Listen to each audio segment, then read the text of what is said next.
महाराष्ट्र में राजनीतिक उथल पुथल मची हुई है और उद्धव ठाकरे सरकार अब कुछ ही घंटों की मेहमान बची है, क्योंकि वहां शिवसेना के एक मंत्री हैं एकनाथ शिंदे, उन्होंने बाकायदा ये बगावत कर दी है शिवसेना के विरुद्ध और उन्होंने घोषणा कर दी है कि शिवसेना में अब हम नहीं रहेंगे और महाविकास अघाड़ी जो गठबंधन है ये बिल्कुल बेकार है, ये नहीं चलेगा। और इसके चलते शिवसेना ने अपना हिंदुत्व छोड़ दिया है और वो बाला साहब ठाकरे जी के समय के शिवसैनिक हैं, कट्टर हिंदुत्ववादी हैं।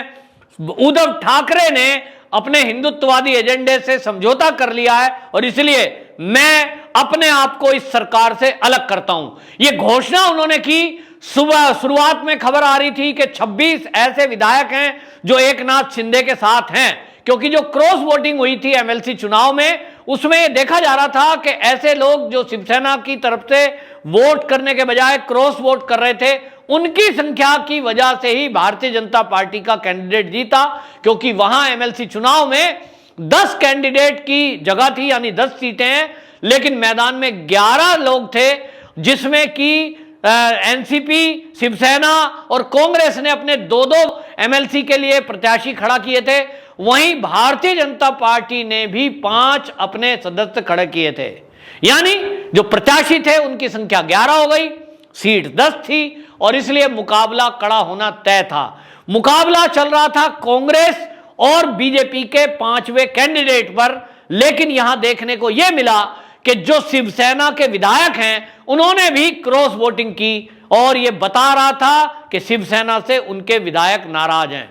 अभी इसका गणित लगा ही रही थी शिवसेना, गठजोड़ चल रहा था, मीटिंगों का दौर चल रहा था, एनसीपी अपना रिव्यू कर रही थी, शिवसेना अपनी मीटिंग कर रही थी, कांग्रेस अपनी मीटिंग कर रही थी, लेकिन इसी बीच एकनाथ शिंदे ने बम ब्लास्ट कर दिया ये कहकर के कि वो भारतीय जनता पार्टी के पक्ष में है, क्योंकि भारतीय जनता पार्टी हिंदुत्व की आइडियोलॉजी पर चलती है और हिंदुत्व की आइडियोलॉजी पर ही शिवसेना चलती है और मैं अब महाविकास अघाड़ी में रहना नहीं चाहता।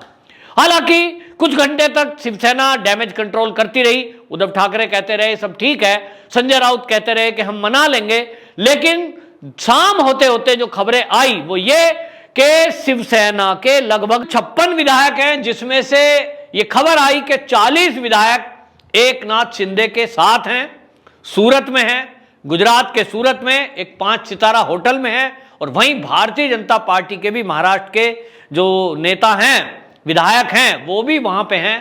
अब ये सब जो करने वाला है एकनाथ शिंदे, आखिरकार सवाल उठता है कि ये एकनाथ शिंदे है कौन। 2019 में जब चुनाव हुआ था, उस चुनाव में एकनाथ शिंदे मुख्यमंत्री पद के दावेदार थे, सबसे प्रबल दावेदार शिवसेना की तरफ से थे कि अगर शिवसेना से 2.5 साल का बीजेपी का समझौता होता है तो 2.5 साल जो मुख्यमंत्री बन सकते हैं, जिनके अंदर ये काबिलियत है, वो एकनाथ शिंदे हैं।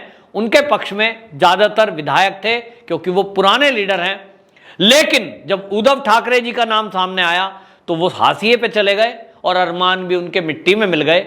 उद्धव ठाकरे ने बीजेपी का प्रपोजल जो था वो ठुकरा दिया और कांग्रेस और एनसीपी का साथ ले लिया। इसी में बहुत सारे शिवसैनिक नाराज हो गए थे, क्योंकि 15 साल पुरानी दोस्ती गठबंधन भारतीय जनता पार्टी का था और कांग्रेस से धुर विरोध रहा है शिवसेना का, लेकिन वो बोल नहीं सके। शिवसेना का एक ट्रेंड है कि यदि कोई उनका शिवसैनिक इधर उधर जाए तो आप जैसा देख रहे हैं कि सेना भवन पर इकट्ठे होकर के लोग नारेबाजी कर रहे हैं, एकनाथ शिंदे की हाय हाय कर रहे हैं और बहुत सारे लोग घोषणा कर रहे हैं कि हम एकनाथ शिंदे को सबक सिखाएंगे। ये कल्चर है उसका। शिवसैनिक हमला कर देते हैं, पुलिस एफआईआर कर देती है और किसी ना किसी तरीके से हमलावर होकर वो दबाव बनाने की पॉलिटिक्स करते हैं। लेकिन एकनाथ शिंदे ने जिस तरह का निर्णय लिया है उसमें इतना तो पक्का है कि वो अपने दम पर वहां खड़े हैं। और आपको यह भी बता दें कि एकनाथ शिंदे ये 4 बार से विधायक हैं, अभी भी नगर विकास मंत्रालय इनके पास है, इनका बेटा भी सांसद है और इनका बेटा जो है वो श्रीकांत शिंदे, वो भी इनके साथ होटल में है, यानी शिवसेना से ही है वो भी, तो एक सांसद भी गया। और अब ये भी भारतीय जनता पार्टी के ऊपर है कि वो इनको शामिल करे, क्योंकि जैसे ही ये दल बदल करके भारतीय जनता पार्टी को सपोर्ट करेंगे समर्थन देंगे तो जो पार्टी का रूल है उसको तोड़ने के आधार पर इनकी मान्यता भी रद्द हो सकती है। लेकिन कहा यह जा रहा है कि अगर 2/3 से ज्यादा इनके पास कैंडिडेट होंगे, विधायक होंगे, तो पार्टी की मान्यता इनकी रद्द नहीं हो सकती, ऐसा नियम है। और इसीलिए एकनाथ शिंदे इनकी कोशिश है कि ज्यादा से ज्यादा विधायक शिवसेना के इनके साथ आ जाएं। यहां आपको बताएं, जब शरद पवार से पूछा गया कि ये क्या हो रहा है, तो उन्होंने कहा साहब ये शिवसेना का अंदरूनी मामला है, इस मामले से हमारा कोई लेना देना नहीं है, आपसी फूट है, ये मनाए ना मनाए ये इनका मामला है। जब पत्रकार ने पूछा कि क्या आप भारतीय जनता पार्टी के साथ मिलकर के सरकार बनाएंगे, क्योंकि ऐसी कुछ खबरें आ रही थी और वो काफी दिन से आ रही थी कि एनसीपी जो है वो बीजेपी को सपोर्ट कर सकती है और बीजेपी का मुख्यमंत्री बनवा सकती है, क्योंकि उनको लग रहा है कि उद्धव ठाकरे के साथ जाने से उनकी छवि को नुकसान पहुंच रहा है। आगे बीएमसी का चुनाव आने वाला है, 2024 का लोकसभा चुनाव आने वाला है, और इस सब को देखते हुए वो अपना नफा नुकसान जब गणित लगा रही है एनसीपी, तो उसको लग रहा है भाजपा के साथ जाने से उसकी छवि भी ठीक होगी, उसको सीट भी ज्यादा मिलेंगी। यहीं अभी आपको बताएं, राष्ट्रपति चुनाव के लिए जो विपक्ष है, ममता बनर्जी हैं, उन्होंने दिल्ली में एक मीटिंग बुलाई थी 22 दलों के सदस्यों की, उसमें शरद पवार जी को भी बुलाया गया था और उनको कहा गया था कि राष्ट्रपति के पद के लिए हम आपका नाम आगे करते हैं, लेकिन इसमें शरद पवार ने मना कर दिया। यहीं से लग रहा था कि जरूर कोई ना कोई एनसीपी की तरफ से भी मामला ऐसा है कि कहीं पेच फंसा है। और यह मेरा भी आकलन है एक राजनीतिक विश्लेषक के तौर पर कि शरद पवार जो हैं वो दूर की कौड़ी खेलते हैं। उनको लग रहा है कि जिस तरह से अब हालात है, 2 मंत्री उनके जेल में हैं, और सचिन वजह वो शिवसेना का था जिसपे उद्योगपति की हत्या का जुर्म है। इसी तरह से जो घपले घोटाले खुल रहे हैं, अभी तो लगातार खुलते जा रहे हैं 100 करोड़ के, उसमें जो नाम बदनाम हो रहा है वो एमबीए का हो रहा है। अब उसमें सारी पार्टियों के लोग हैं, उसमें एनसीपी के भी हैं, उसमें शिवसेना के भी फंस रहे हैं। और जिस तरह से आगे आने वाला समय है, ये घोटाले जब खुलेंगे तो कहीं ना कहीं इसकी जो आग की लपटें हैं उसमें बड़े बड़े नेता भी लपेटे में आ सकते हैं। हो सकता है शरद पवार तक कोई मामला ऐसा पहुंच जाए, और इसलिए शरद पवार जी ने समय रहते ये सोचा होगा जरूर कि भाई उनके सामने 2 ऑप्शन है कि या तो वो ये सरकार गिर जाए और राष्ट्रपति शासन लग जाए, फ्रेश चुनाव हो, उसमें उनकी स्थिति क्या होगी। निश्चित रूप से जिस तरह से एनसीपी के 2 मंत्री जेल के अंदर बंद हैं, इसका इफेक्ट पूरे अगले नए चुनाव पर पड़ने वाला है। एनसीपी को लोग समझ रहे हैं कि ये वो है जो नवाब मलिक की पार्टी है, ये वो है जो अनिल देशमुख के सपोर्टर हैं, और इन्होंने मिलकर के घपले घोटाले किए हैं और जिस तरह से हिंदुत्व का विरोध किया है, इन सबको लोगों ने देखा है। जरूर इसका नुकसान एनसीपी को होगा। इसी तरह अगर बात करें शिवसेना की, तो शिवसेना के तो अभी 40 विधायक ये 56 में से टूट करके एकनाथ शिंदे जी के साथ हैं।